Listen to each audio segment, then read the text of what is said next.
Encendemos la candela. Encendemos la candela. Enciéndelo. Hey y'all, Nick here from Mitten Chip, here with Yanga after a performance at Thursday Night Live at University of California, Riverside. How do you guys feel after your performance? Feel very good. Yeah. Feel Hi. good. We had a great time. Hi.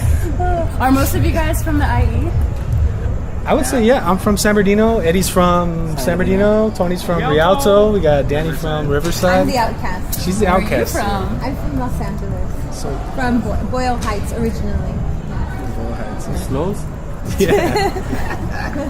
Do you guys feel like some of your influence for your music comes from where you guys grew up from?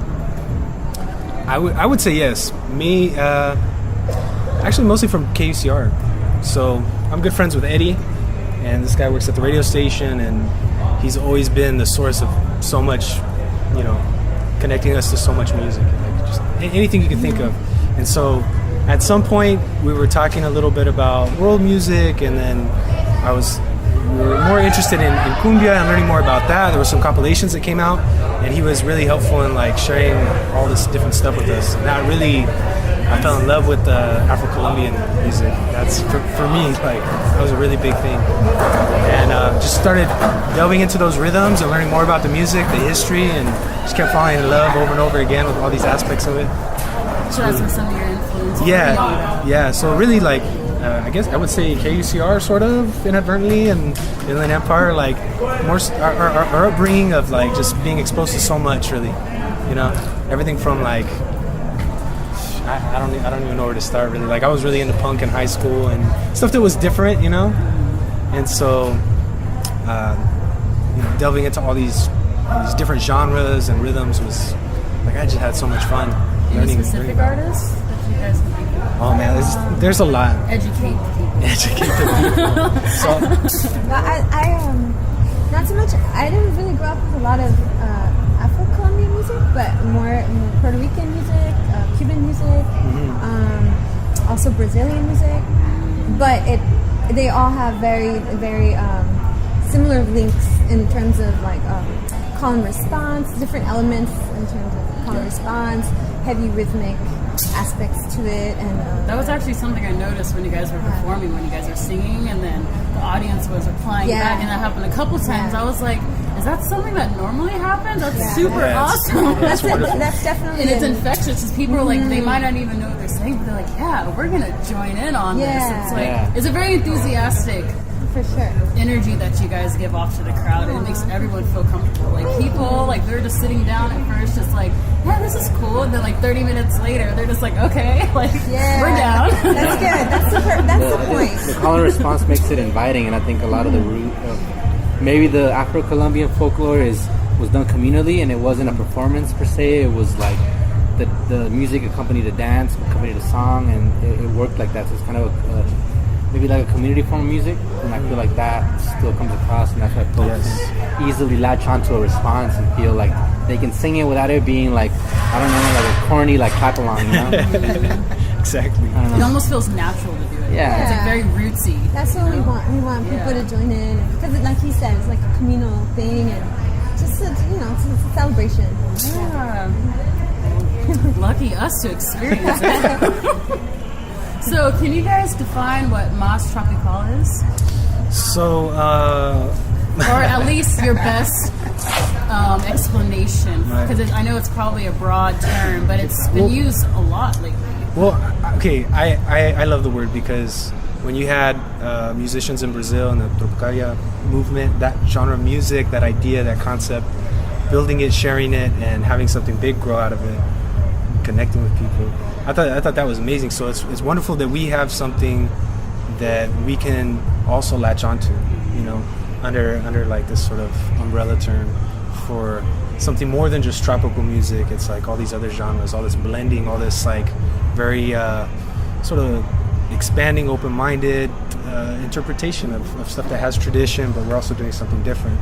And I believe the word does come from Akita Pena-san. So that's kind of where it developed, and me personally using that word, and like as a hashtag or whatever it is, like I think it's important. You know, it's important that there's something bigger than us, something that we can all identify with and build with, and I don't know. It is just to say, as a kid, when I heard like música tropical, like for me, my ears, it was stuff that was to dance to, and it was something like related to either Caribbean or something that was for sure going to make you dance, and that was a genre that my dad liked to play, and so it was considered a genre which is usually in Spanish, and dancing was dancing involved. So for me, I think like that's a good. Yeah, it's a good word. It works. That works. Yeah. More broad work, and it applies. And we're losing grasp of it a little bit. It's getting put on flyers. Bands are starting to use it to define their flavor. It's growing. People actually have an idea of what it is. It's odd, you know? And I think that's amazing, because it's just like I never even heard or danced to this kind of music until I saw you guys and like Keith the Penas and Tropico Rio, like bands like that. I'm just like, man, I'm so lucky to be exposed to this in Southern California, and I mean, I feel like it's getting further than where we are. How do you guys feel about that? Do you think that it's a good like umbrella term that kind of matches all the groups? Because every group kind of has their own influences and their own little thing that they're doing, their own sound and everything. But for some reason, it all kind of works together, and so kind of having this term that umbrellas it all and kind of brings all the bands together is good. Yeah. So that kind of community unites us, support exactly. helps a lot. So we know it's. When you hear that word, you know it's going to be some polyrhythm, and there's going to be dancing involved, and that's percussion. You know, community. Like people are going to come together and have a good time. Yes. Yes. And that's exactly what it feels like coming to one of their performances. So, one of my last questions is, what have you guys been listening to lately?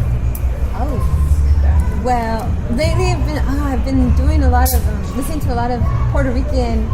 I was Chef Feliciano. Always like the Bravo, but then also I like Bjork, so I really love her. So that she's never gets old, you know, she's still current. But it's so different from this. But No, it's good. It all and a lot of it all factors like in. funk, Motown, stuff like that. Yeah. What about you? Los Soneros de Gamero. That's a band that has been like really influential to me, and I've been like diving more into it. We actually played a few covers of theirs today, so. Yeah, it's really good stuff. So I really hope people listen to it. You know, check it out. What about you guys? I've been listening to like four things. I've been listening to Tony's band Brain Story a lot. Yes, Brain Story. And I have I have records from Erika's band called the Harukuroi. Right. I've been bumping the new Chicano Batman because I think it's really good. Yes. And I've also just been listening to a bunch of Pacific Coast marimba music from Colombia because I went there last August. Nice. And I kind of been hooked on it ever since. It's similar polyrhythmic tropical music, but with marimbas and drums. That's what they kind of word, guys. Yeah. Yeah. Tony, you need to say something. Yeah, Tony, let us know what you've been listening to. In the whole interview. I've been listening to Afro-Cuban music. More specifically, this bass player, his name's Israel Lopez. That everyone calls him Cachao. And he pretty much invented, or I think he invented it. Other people did before him, but he's the best. Yeah, he invented the style. The king of the style is called descarga.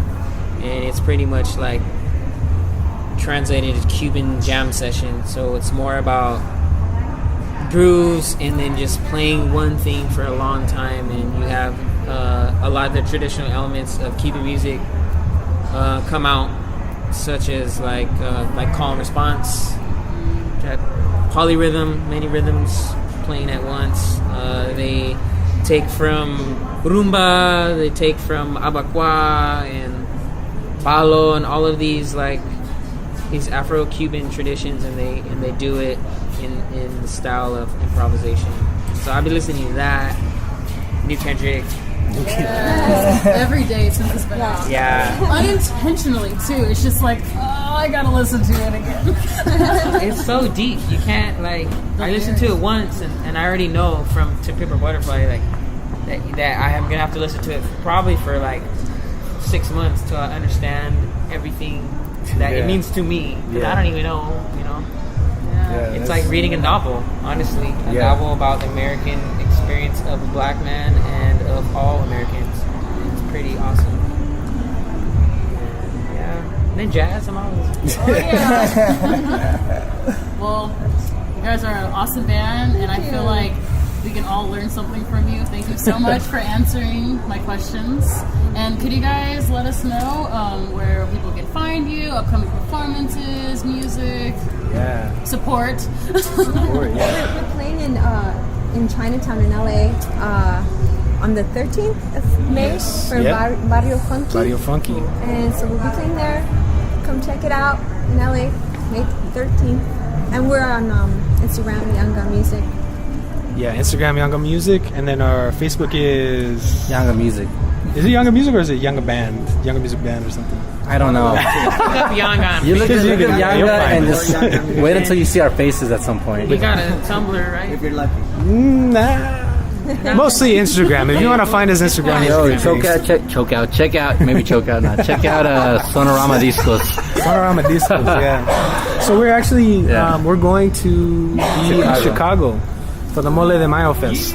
Yeah. It's gonna be crazy. The end of the month. We're so excited. May I'm 26th. excited for you. Yeah, it's our first time going to Chicago. Friday, May We're really 26th. excited. Yeah, I've Chicago. never Chicago, we're been. coming. I've never been. It's gonna be beautiful.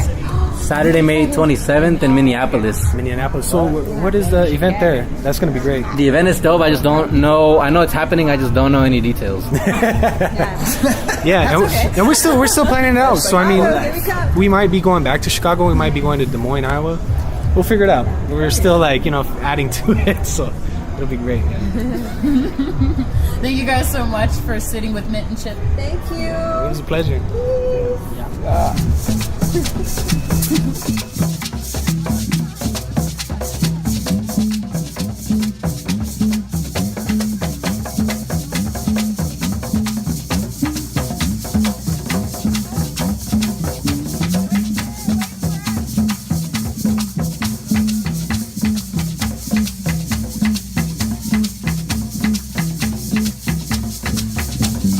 ¿Qué será de mí si una noche falla?